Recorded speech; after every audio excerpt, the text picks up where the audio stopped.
So I started messing around with old gauge bezel that I had for the Duster because I got new gauges to go in it. And I decided I was going to do the same thing with gauge bezel out of the truck. I did a whole bunch of work last night and I thought, hey, I should have actually recorded that because it turned out pretty good. So I'm just going to go through a little bit of what I did and how I did it, and maybe you get something out of it. Check it out.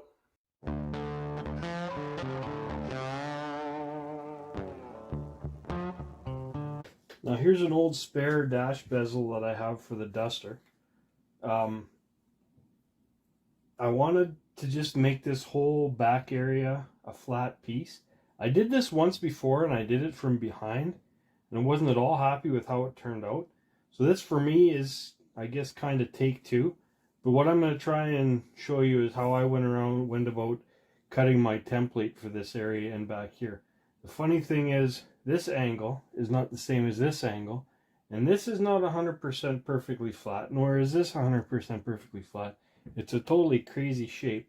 So what I ended up doing to come up with it is I just started cutting pieces, and I would just cut and trim and cut and trim until they would lay down in there nice. Then I would take the next piece and I would cut the next piece so that it would fit in there nice. And at the end of it, I had in 4 pieces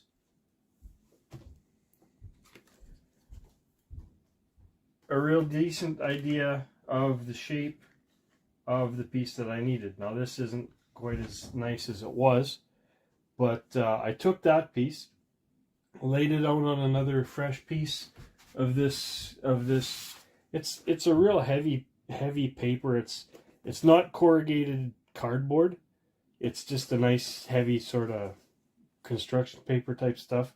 Works really nice for this. But anyways, I laid that out on a nice fresh piece and I cut the shape that I needed just so that it would sit in there. Now what I wanted to make sure of is that every time everything was just a little bit bigger than it needs to be, because you know what it's like, you can cut it back down to fit, but it's super not as easy to be adding on, especially when you're dealing with stuff like possibly putting a piece of wood back there, or goodness knows what you might end up using as a material back there. So just something to think about. Whatever you do, whatever you cut into there, just cut it out just a little bit bigger than you need it. Now with the truck bezel, I just took and I made these 3 pieces. And like I said before, they're just a little bit bigger than they need to be so that they can be trimmed back down into shape. But this one goes up here, and I'll cut out the 2 dash vents. This one's going to go down here, and this one's going to go down here. Now I think what I'm going to likely end up doing is I've got some thin, like 3/16 pressed paper plywood crap. I'm going to probably put a piece like that in there. And then I just actually bought a real neat little cheap Princess Auto bead roller set. And I'm actually going to try to make some nice tin covers for these, just to make it look that little bit better. So we're back making this piece for the dash bezel on my Duster. What I did, this is the piece of paper that I cut out. I just taped it down in a couple spots to make sure that it wouldn't move, and I traced it out as good as I could with a Sharpie marker. Got a little bit thin over here.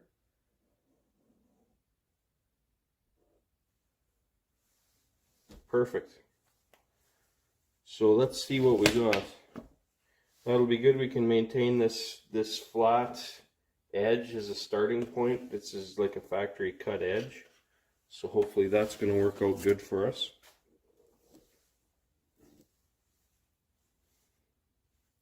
Now let's see what it's going to take to cut this thing out.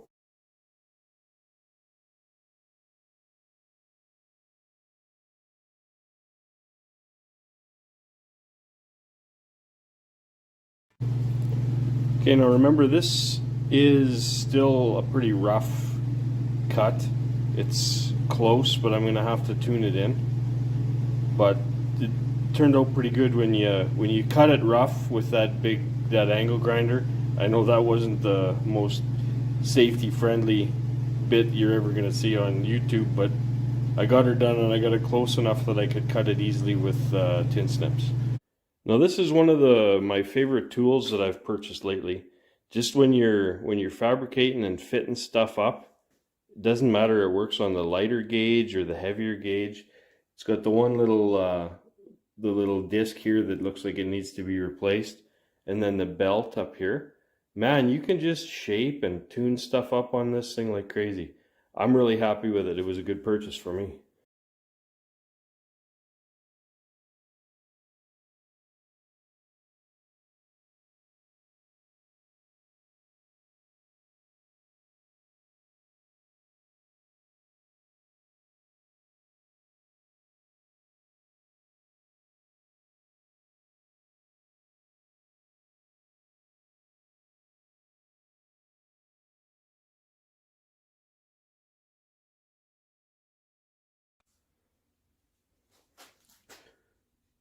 So that there, a little 1/4 inch border marked around, and I'm going to try my hand at just running just a little bead around the outside corner just to see what it looks like.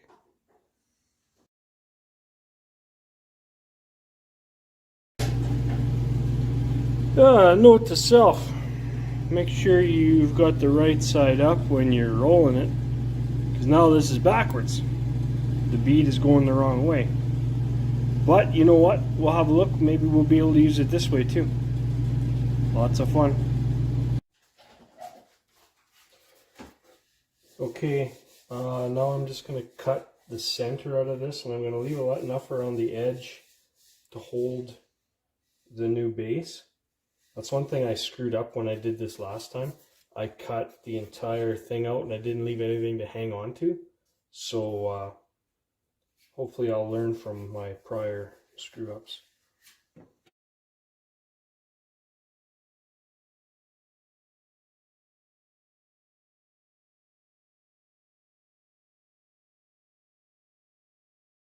So there now, that's rough cut out. Got to do a little bit of cleanup, and I got to get rid of that lip for the speedometer spot around the bottom. But this is looking pretty good. It's a good start. Now, if anybody is going to get mad at me for cutting up this original piece, there's lots of them out there. So here's what I got left. This is what I'm going to attach to, is what's left here. You see, up in the top left, a little chunk broke out, but that's no big deal. There's still lots to hang on. So now, what I'm going to do is I'll just trim this piece down to fit, and that'll be the base for the piece of tin. So after screwing around with that bead roller for a while and buggering up a bunch of my sheet metal, I decided this is what I'm going to go with. This still needs to be just trimmed down to size like the other one, but it's just got a little flange around the outside. I got to clean up the edges, the corners a little bit. The die didn't really love going around the corners, but it's nothing that a bit of sandpaper shouldn't be able to polish out, I'm pretty sure. Anyway, that's what's going on there. So I got this piece glued in, looking good. I'm probably just gonna add a little bit more glue to the back once this is set up a little bit better, just for shits and giggles. I'm sure it'll be in there good, but yeah, there you go.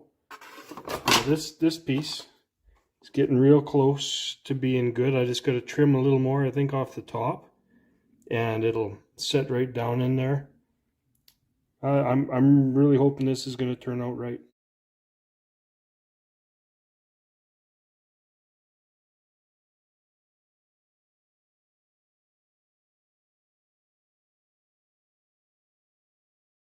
With a clamp job like that, it's definitely not getting away. Might be a little bit overkill, kind of big clamps, but hey, you use what you got, I guess, right? Okay, so here's where I'm at right now. I'm actually really happy with this thing. It's gonna smooth out and work out really well, I think. This is obviously my blank, and I will drill this thing for the gauges that I want. So yeah, I guess that's going to be the next thing. I've got all my gauges. Let's get laying them out and see where we go from there. So this here is going to be my gauges. Obviously I'm going to add a speedometer to this as well. I like to keep my tack up on top of the dash where it's more visible. I don't know, it just gives it that old school look, and if I do decide to put a shift light on it, it'll be in a little bit better position. So this is what you get when you buy good stuff. These are my new Autometer gauges. This is a fuel level gauge. Real nicely packaged.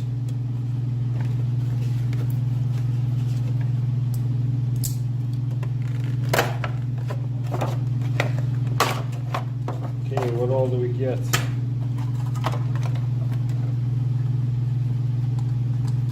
Here's the gauge and the plastic hold down.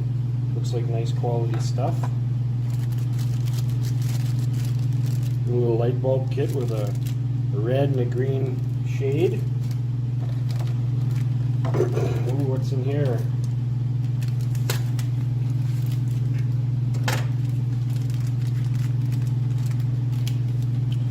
Ooh, stickers. Oh, everybody likes stickers.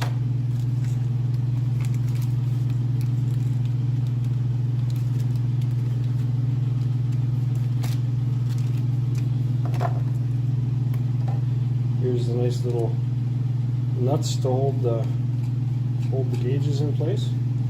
The nice thing, there's quite a bit of thread on here, because it ends up the way I did my dash. It ends up, it must be maybe that thick, so it'll be good to have this thread engagement for holding everything together. But yeah, looks like a real nice gauge. So I'm hoping I'm going to be able to use a standard knockout or something easy to make the holes in here. Looks basically like I need a 2-inch hole. This is 2 1/32, so a 2-inch hole saw should be able to do it. Man, I we'll see. Maybe I can come up with a 2-inch knockout punch. Talk to one of my electrician buddies and see if I can make that happen. Be a little bit nicer way to cut those holes. These gauges are obviously bigger than my gauges that are in the car now. Sure as hell hope I got room for all this stuff. Now this is going to be my dash layout. It's that's not actually the speedometer I'm going to use, and the speedometer actually looks really big, almost too big. So we'll have to sort that out, but I'm pretty sure I'm going to be able to make it work. So now I'm going to measure this out and lay it out so everything looks like it should.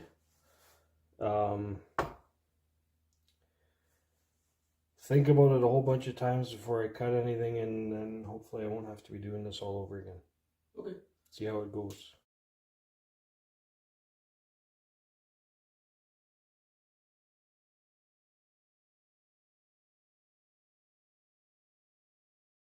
Well, I screwed up. And if I leave it like this, I'm going to hate it forever. And all my gauges are going to look like they're running uphill. I did everything level or even with the bottom.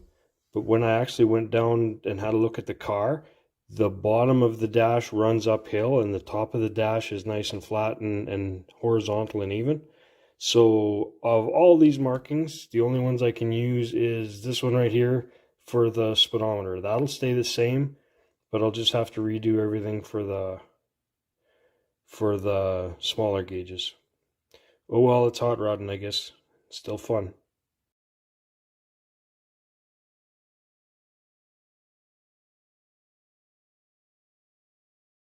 So that's what it's going to look like.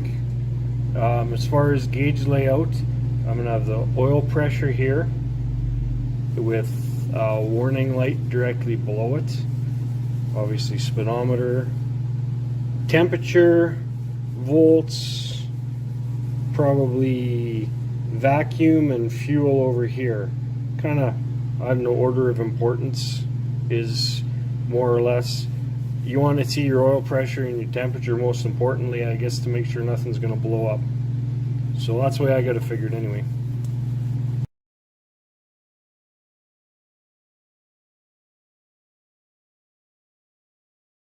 So I think that's got it. The speedometer that I'm going to be using is just a little bit smaller than the one that was there. So that mark right there is still dead center. I want it to be directly above this because this is the steering column. So directly above that and equidistant this way, top to bottom. So that won't change. Everything else is basically parallel with the top now. I think it's going to look a lot better. Going back to my electrical background, here's a 2-inch carbide hole saw that measures right out at, ooh, it's just a little bit shy. Just shy of 2 inches, and the other ones are just over 2 inches. So I know these cut just a hair bigger than they are, but I'm just going to see what a 2-inch regular cup saw weight or measures.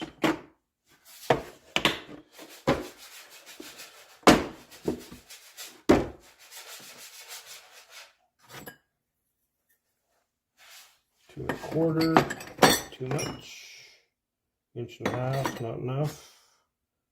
Okay, I guess I don't have a 2-inch in there. Head to the drawer. Well, since somebody at my last job was nice enough to screw up my pilot bit, I guess I'll just drill some 1/4-inch pilot holes and use this as a guide. That sucks.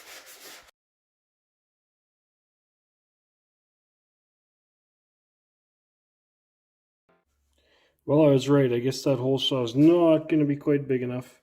It fits super nice and tight, and it cuts a nice enough hole. I guess I'm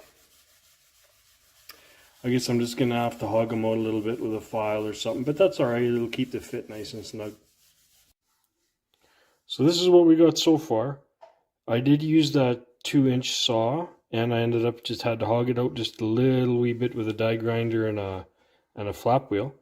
But honestly, I think that's looking pretty good so far. What I got to do now is I actually got to grab the dash out of the car, because that's the one that it's the speedometer I'm going to be using. So I don't want to drill this hole until I have the exact speedometer, because I want this to be dead nut center between the edge and the edge of the speedometer. I think it'd look funny if it isn't. So that's next step. I'll go grab the dash out of that car. Okay, so I got this speedometer out. This is the one I've been using in the car for a while. It's actually just a cheap eBay Japanese thing that I'm embarrassed to be running, but you know what? It actually works really good. It was what I could afford at the time. And one of the nicest things about it is it's got the turn signal indicators right inside the gauge. You can't see them right now per se, but they are there. And that's a real nice feature. That's something that I think is a good idea when a guy's trying to pick out a speedometer. It just keeps everything a little bit cleaner and neater. Anyway, I measured the inside of it there, and it's 3 5/16, which is probably some kind of a oddball metric piece of crap. But anyway, best I could do was a 3-inch cup saw.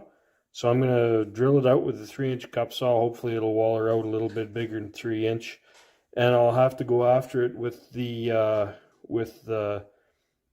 Dremel tool or whatever to get it up to the size that I need. No, I screwed around for a little bit trying to figure out what would be the best thing to just open up those holes to accept the gauges. This is what I found worked to be the best. It's just a flap wheel on a die grinder, but I got to take this one out quite a bit more than the others. If you can see from my mark and where the hole actually drilled, it's got to come out a little bit more.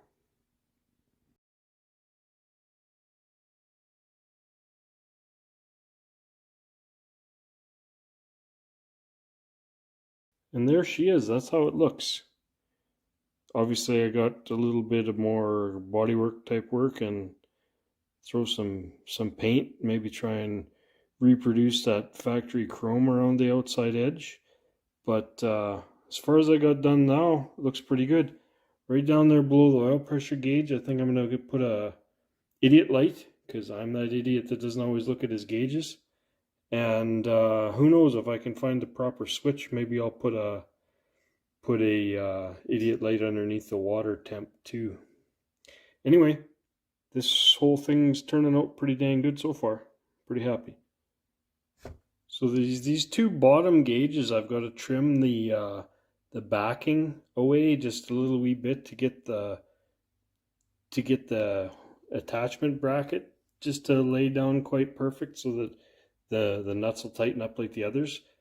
But you know, that's pretty minor. Everything else fits real good back there. Everything else seems like it's going to be just about mint.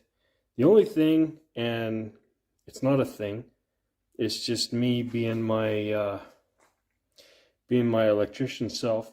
I see all these open screws that are going to have live 12 volts on them and stuff like that, and it makes me think, man, that's not a good idea. But you know what?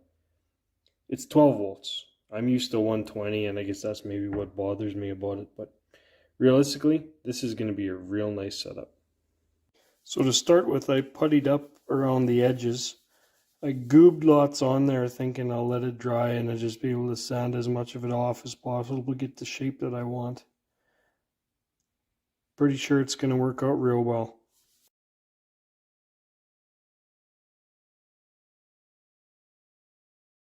So I started that first little bit, and it looks like that little fine line of fill is going to be all that's in there. It's going to take a while because I'm using some real fine cloth to scrub it up, but I really want to make sure I don't go too far. So it might take a little longer, but I'm going to do it this way, and I think it's going to turn out just right.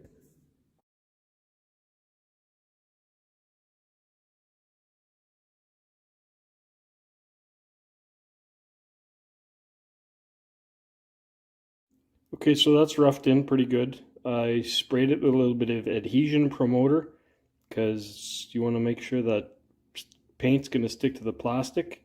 Now let's give her a little bit of filler primer and see what we can make happen here.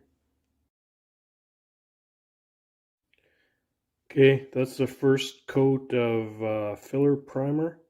Goobed it on a little too thick. I'm going to create myself a little bit of extra work just trying to make things look good again, but we're on the right track. Now this is taking a little longer than I anticipated just to have this paint dry and whatnot. So I'm taking on another little project. These are the side mirror trims on my truck project, but they're actually going the same semi-gloss black that the dash bezels are going, so I figured I would work on them a little bit, kind of in conjunction. Oh, this thing's looking pretty good now. I sanded and primed and sanded and primed and sanded and primed, and I don't know how much better or how much worse it's going to look. Either way, I think I'm done with the purdying up of it. So now I'll look at getting some black paint down as soon as this primer's all dry enough to get painted over, and see what I can't come up with as far as some silver around the outside. See what happens. It's turned out not too bad. Good enough for where it's going. I'm gonna put the coat of semi-gloss black. This is just black primer. Put the coat of semi-gloss black on there, and after that's nice and dry, we'll tape it off and see what we can do about making some nice shiny silver around the outside, just like factory. Well, of course, I got runs, because I always get runs. But it actually looks pretty good, and it looks like maybe those runs are going to flow out and end up being alright. I think this is going to be usable. Now I'm just up in the air about whether I'm going to piss around and try and ruin it with making that silver outline, or if I'll just leave it black. Well, here it is. kind of upset with myself right now because I spent a whole bunch of time masking off that silver, and then I got impatient and I peeled the masking off way too freaking soon and screwed it up. So I'm going to be redoing that, but this is going to be almost the version of what it's going to look like. I'm actually super happy with it. It's other than, like I said, if I hadn't screwed up that silver, I would be amazingly happy with this. Really, really nice the way it turned out.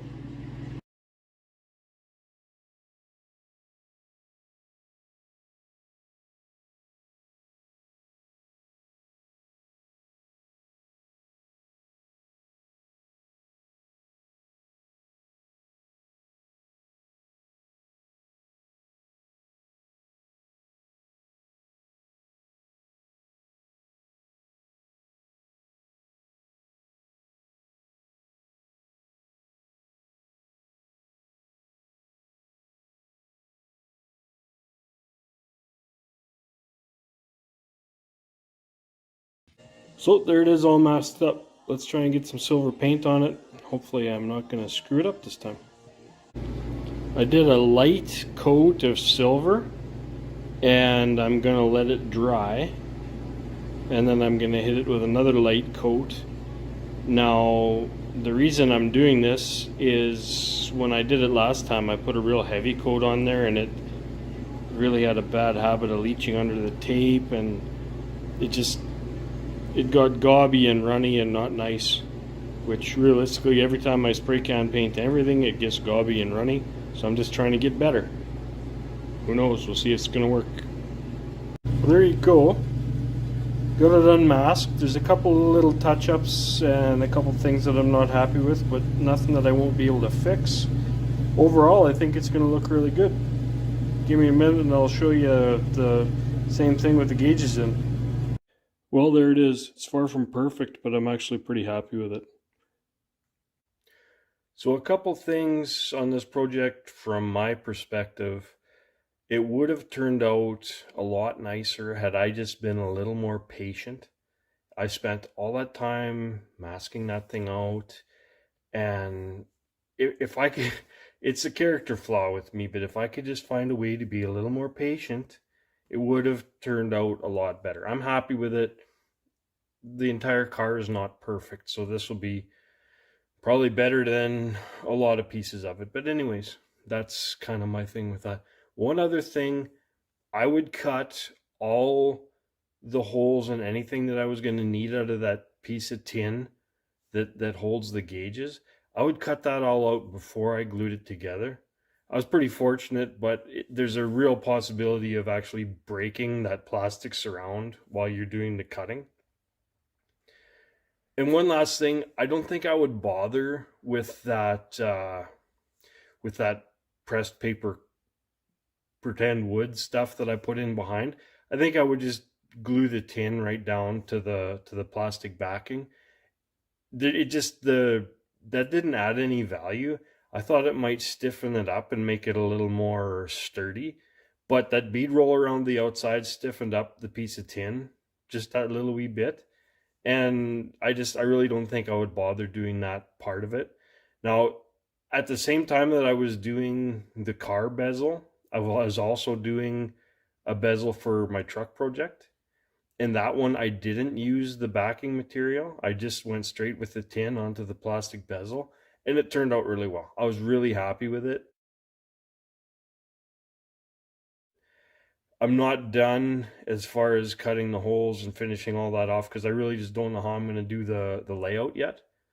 But I think that's going to be the way I probably should have done the car. It's not going to affect anything. It's not going to make anything bad by any means. But if I was to do another one, which I might someday, who knows? If I was to do another one, I would probably just skip that step. So this is ready to install. I didn't take any video of wiring it up because wiring it up is just wiring it up.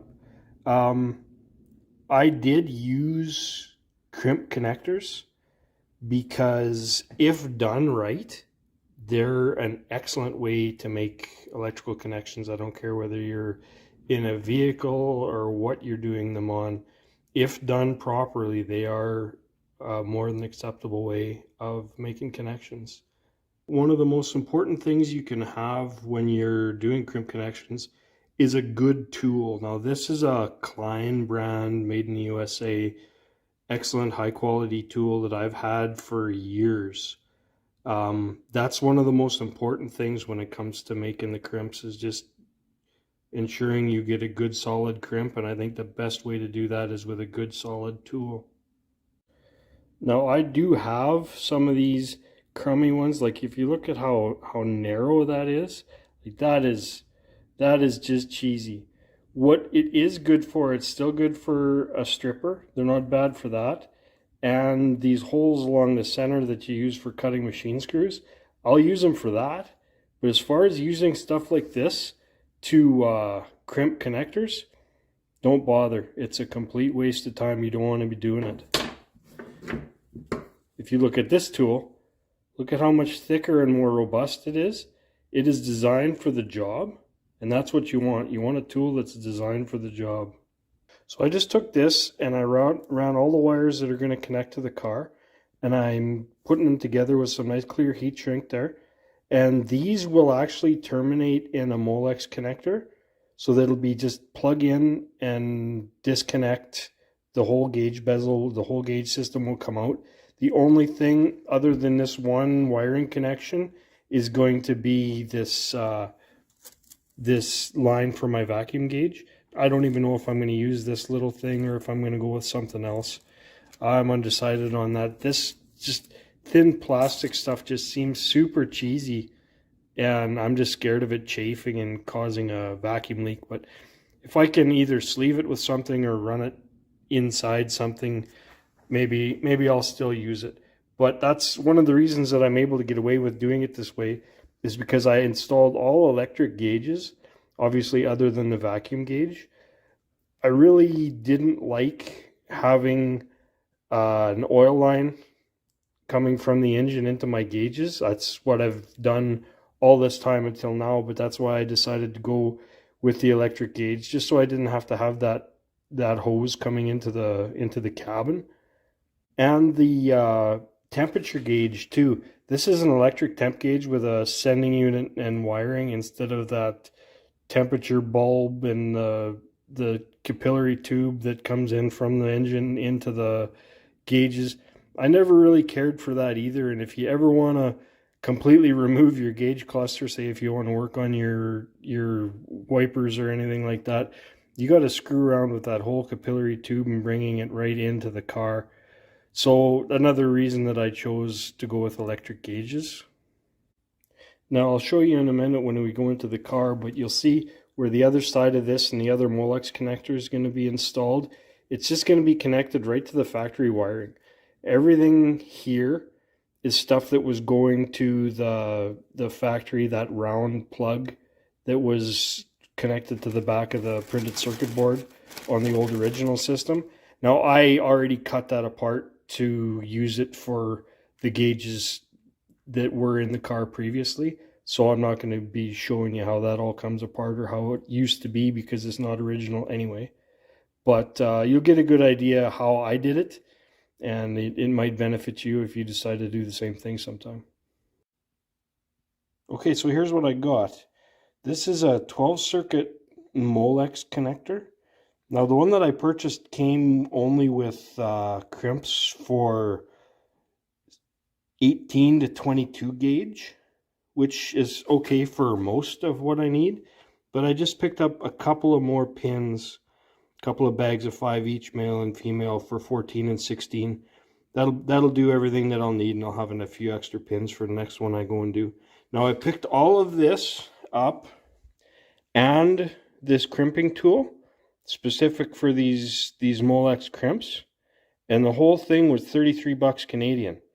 So that's about $4.99 US, so it's a pretty good deal.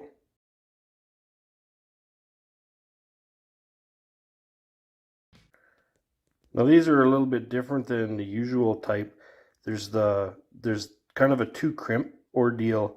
The one crimps around the wire itself, and the other crimp just crimps around the insulation just to hold it tight.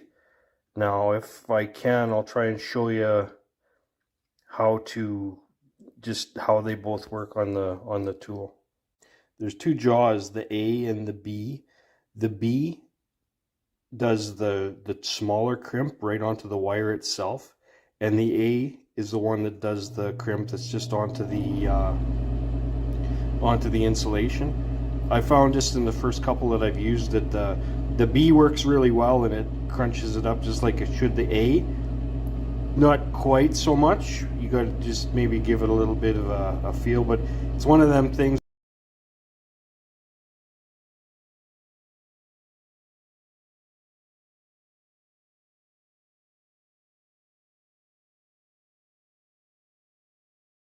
Now, hopefully this is going to turn out in the video. I just want to show you guys how these go. These crimps are designed with these little ears on them. And when you slide them into the hole, it just clicks and then they won't pull out. You need a special little tool that pushes down there and releases them, so it's not like they're permanent or anything. But as it turns out, I've got 3 spares. I've got possible future plans for some idiot lights that I may use them later down the road, but I'm not sure. Big thing is when you're picking a connector, if you need a 10, get a 12. If you need a 12, get a 15. They come in all different sizes, and you're always better off to have too many than maybe not enough. So there it is. I just pulled this this clear shrink wrap ahead, just to kind of protect this and to keep it all together. Hopefully that's going to turn out real good. It should lay just right back in there like that, and or like that, or however the hell it has to go, and hopefully it should make for a nice clean installation. One thing I thought I should mention, I forgot about this earlier. Then I was looking at my other gauge bezel I did previously, and it reminded me, if you look, these screw holes have a shoulder to catch the head of the screw, whereas these screw holes do not. Now, the reason behind that is there's that tin plate that holds all the gauges and whatnot, and this is actually just a trim piece. That tin plate is actually what holds the screw here. So I think what I'm going to end up doing is I'm just going to slide a washer through here, and I'm going to glue it back there, and hopefully that should solve my problem for me. So there it is. You can see a little bit of glue, but I'll be able to clean that up afterwards. That's just that washer taped and glued behind. It'll do what I need it to do. I'll put some real nice, clear, strong adhesive back there, so it's going to be exactly what we're looking for. So I'm kind of surprised that this hasn't come up or been noticed to this point, but when I did my original dash bezel, you can see I moved my wiper switch to here, and if you look, that's my headlight switch down here. Now, you know, the headlight switch used to be up here. That was a little more, I find this a real nice spot for it. And, you know, the main reason that I moved it there was just because I would end up taking this dash out now and again, and it was just far more of a pain in the butt to remove the dash cluster with those 2 switches in place. So that's just something that I did. Sorry for the bright ass light, but when you get old, you need that so that you can see what you're doing. So there we go. That's my wiring connection. Ends up I got 9 wires going through there right now, including my key power and my ground are both in there as well. It's going to be a real nice clean installation. When I want to remove this dash, all I basically have to do is pop out that connection and disconnect the vacuum line from behind the vacuum gauge, and it pops out just beautifully. Well, I got it in there. Scratched it up a little bit, but nothing I'm not going to be able to touch up. Just enough to anger me a little bit, that's all. But now that it's in there, it looks pretty dang good. Let's get into wiring things up under the hood.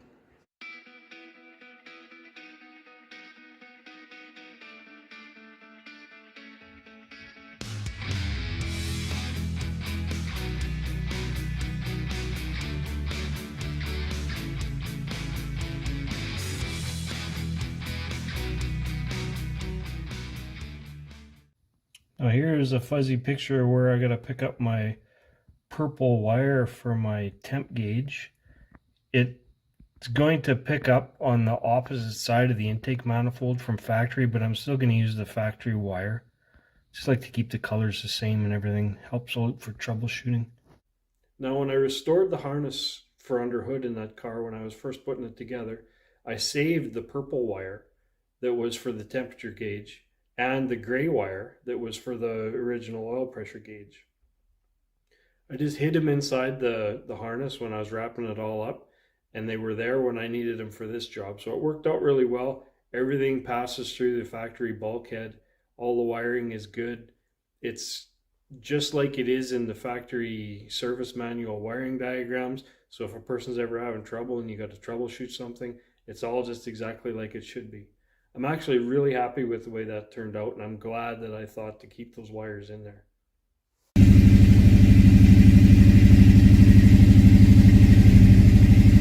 So there it is. Visibility is actually just excellent through the factory steering wheel.